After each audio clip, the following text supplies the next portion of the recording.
What's up? Happy Friday. Welcome to Valley Vision. I'm Abby Alonso. We've got a packed shop today here at Cards and Culture in Perkins Row. Ripping cards, good energy. Yeah, the vibes are up. And we got a loaded weekend. Gymnastics tonight, men's basketball tomorrow, women's basketball Sunday. Good energy going into the weekend. How you feeling? Long week. Yeah, I feel great. We got a lot of stuff going on. Ready to roll. Gymnastics and men's basketball are going to take down Arkansas. Women's basketball going to take down Florida. I love it. Oh, you think we come out 3-0? LSU 3-0 over the weekend? Love beating up on SEC opponents. All right. Look, I told y'all we had a packed shop. You could see behind Joe just now. They're ripping a whole bunch of cards. So if you're into collectibles, you're into sports cards and all the sports memorabilia, this is the place to be. Live shows. And really cool stuff in the shop. So make sure you come check it out. Cards and Culture in Perkins Row. We love it here. We like hanging out with y'all. All right, let's preview it. Gymnastics versus Arkansas tonight in the PMAC. Don't forget, we will be doing post-game recaps for both basketball games this weekend. If you swing by, you might just get to taste St. Rock Vodka. Shout out to our sponsors at 7-3 Distilling. It's the vodka sitting right here on this desk, this beautiful new label that they have. Partnered with Bayou Traditions. Profits, proceeds go back to NIL, back to the LSU athletes, and you get good vodka. So swing by this weekend. After those basketball games, we'll be doing tastings with that. Gym, top 10 showdown tonight. LSU currently at number 5, Arkansas number 7. They're coming off a loss. LSU's coming off a loss from last weekend, and Jay Clark kind of talked about it in the press conference about being focused and kind of getting back to their standard and being the team that they know that they can be, and resetting. And he talked about the home mat. what would you call that? Not home field, not home court, home mat advantage? Arena, maybe? I mean, it's in an arena. Yeah. Anyway, being at home, there is an advantage, especially because LSU fans show up and show out. It is so loud in there. But that does have a direct effect on these girls. I don't know if y'all have seen the cool interview we did with Kiya Johnson last week, but we talked about that and about the confidence that it takes to be able to go in front of a packed PMAC and perform these elite, dangerous skills. Mental toughness and mental clarity are huge in this sport, but their confidence comes from practice, but it also feeds off of the fans. So he talked about that in the press conference, and said basically they're really excited to be back at home and to get things back on track. Not that they were so off last weekend, but to kind of get back to the standard they had set in the first couple meets. Excuse me, super pumped. He called it a tremendous boost to be back at home. We'll give you a little rundown, stats, records going into this matchup. First up, Arkansas. So currently, LSU is 44-6-1 against Arkansas, 9-1 in the PMAC against them. The last time they met was in 2023. LSU lost to Arkansas, so looking for a bounce back against Arkansas this weekend. Arkansas was ranked 4th when they beat Auburn. They are now, again, at 7 this week. They've recorded 3 consecutive scores of 197 or above through the first 4 weeks of competition. They currently average a team score of 197.300. It's their first time ever over 197 in week 4 and the highest since 2021. So they're coming into this one in a pretty good situation. They've also got 7 gymnasts who are individually ranked in the top 50 on events, but so does LSU. Don't you worry. LSU currently ranks in the top 20 on all 4 events this week, including top 5 placements on vault, bars, and floor. So we're in a good situation as well.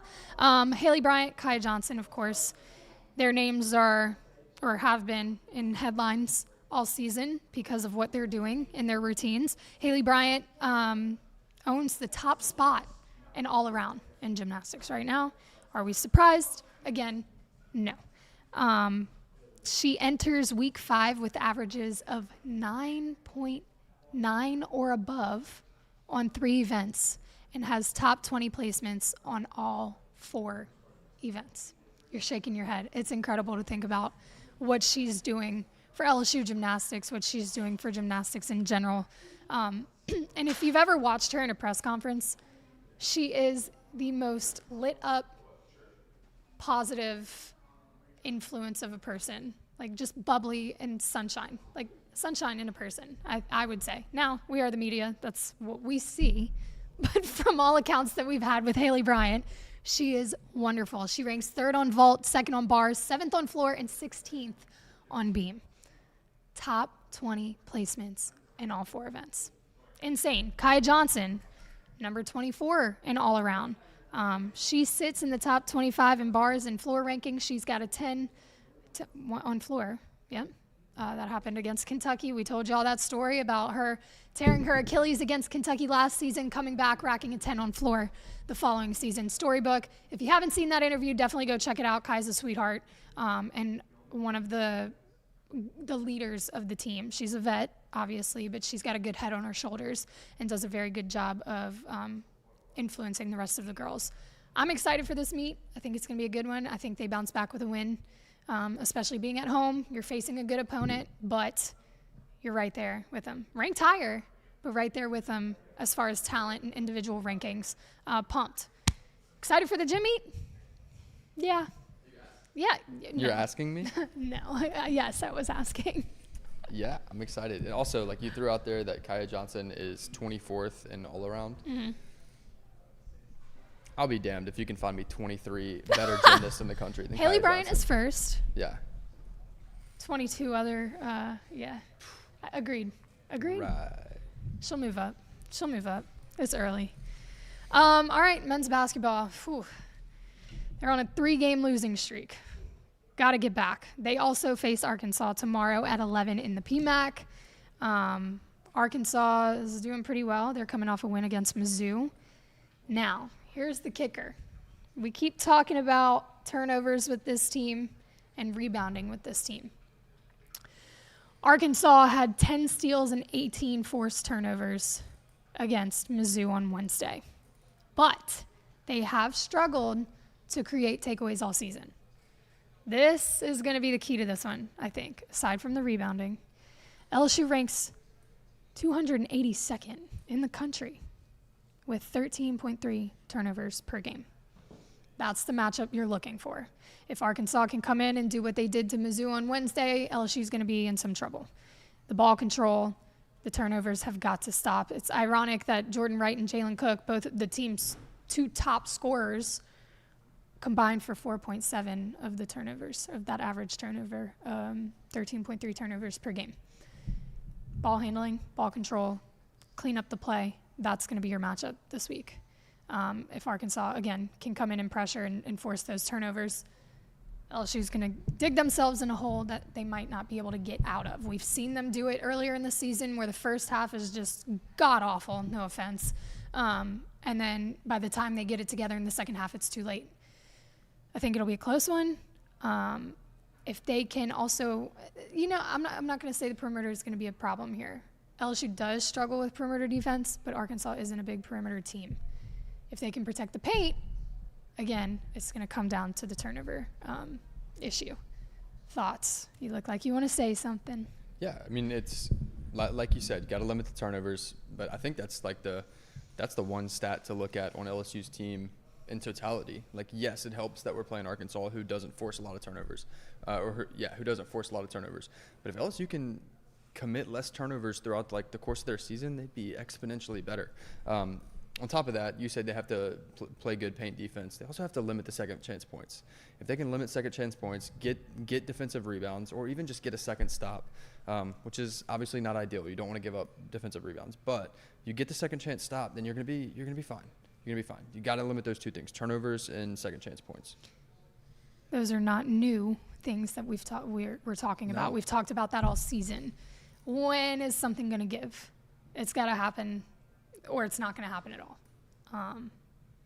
You have a chance this week going against a team that isn't necessarily great at forcing turnovers, so use that. Fix the rebounding issue that we've been talking about for weeks. Clean it up, period. Mm-hmm. That's all I have to say. Okay, women's basketball on Sunday. They dropped the last 2, South Carolina, Mississippi State on Monday.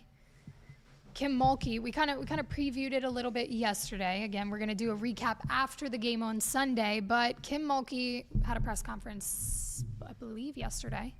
Today. They took 2 days off after losing to Mississippi State on Monday.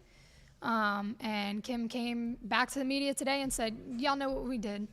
We went and looked at film, and we hammered defense.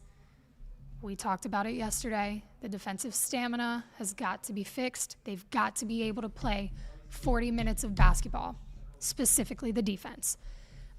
She said they really hammered home the communication aspect of defense and not trying to defend on your own, communicating basically teamwork on defense. It looks great on offense, but transitioning back, you've got to be on the same page on defense. That's what they've focused on today. They'll do it tomorrow and Saturday. Again, they play Sunday. And then focusing on keeping Florida out of the paint. Kaleigh, one of the players for Florida, is averaging 26 points per game off the bench. She's leading the SEC. When one of the reporters asked Mulkey about that, given they're really focusing on defense, and that's been maybe the weaker link here, how they were going to take care of business against that. And she said, well, you better get back and transition defense. That's all there is to it. You know how Kim Mulkey is. She doesn't give too much of an explanation for what she has to say other than bluntly, get back in transition. Figure it out, work together. Stop acting like you have to defend on your own. You're not on an island. You have 4 other players next to you. Figure it out. As far as offense goes, she kind of talked about passing and getting over the pressure and not playing too fast because you were facing pressure. Being secure, playing your game, pass the ball, get open, shoot the ball, done. Point blank. We talked about the panic button, whether it was time to panic. Kim Mulkey literally should have just rolled her eyes when she was asked about it in the press conference because she was like, seriously, we dropped 2. We're 18-4. Let me reiterate, we're 18-4. It's going to happen. You're going to lose games. What are you looking at? I'm trying to figure out what it is that's rumbling because I don't think you're hitting the desk or anything. No, yeah. I was probably touching something I wasn't supposed to be touching. Anyway, but she exactly that. Play your game, get it together. Stop acting like we're like this is not a point where we need to panic in the season. They have 8 games left. They're focused. What's happened has happened. We move forward with Florida. She also keeps getting asked, and if I'm Kim Mulkey, I'm going to get aggravated as well. Comparing this year's team to last year's team is not fair. It is a different team. It is a different scenario. Let it go. You don't have the same players. You don't have the same depth. You don't have the same chemistry. It's a new season. Did you win the national championship yet last year? Yes. Great. That was last year. This is a totally new season and a different predicament. She shut all the questions down in the press conference saying exactly that. Stop comparing the 2 teams. They are completely different. It's not the same shit. Period. Done. I think they get a win this weekend. I don't think they drop a 3rd consecutive game. Is it going to be difficult? Yes. Florida's got a pretty good offense, and it's going to test the defense. But I think they have gone over the film and pinpointed exactly what needs to be fixed to the point where we're not going to see the same issues we saw against Mississippi State. Depth is still in question. That's not going anywhere. It's still going to be a question throughout the rest of the season. But good teams adjust. Good teams find ways to get it done. I have all the faith in Kim Mulkey. And that's really all I have to say about that. But we will be doing a recap of that game. Hopefully we're taking St. Rock shots of the game in celebratory fashion, not in cheers to effort, right? Like we did for South Carolina. So y'all make sure y'all tune in for that. We'll be live, 2, 3 tomorrow? Somewhere in there. Tip at 11. So an hour after the buzzer, the final buzzer, we're going to haul ass back here, set up, and go live an hour after. So for men's basketball and women's basketball on Sunday. Y'all make sure to swing by Cards and Culture if you're in town. If not, tune in on YouTube. We appreciate y'all, and we will see y'all soon.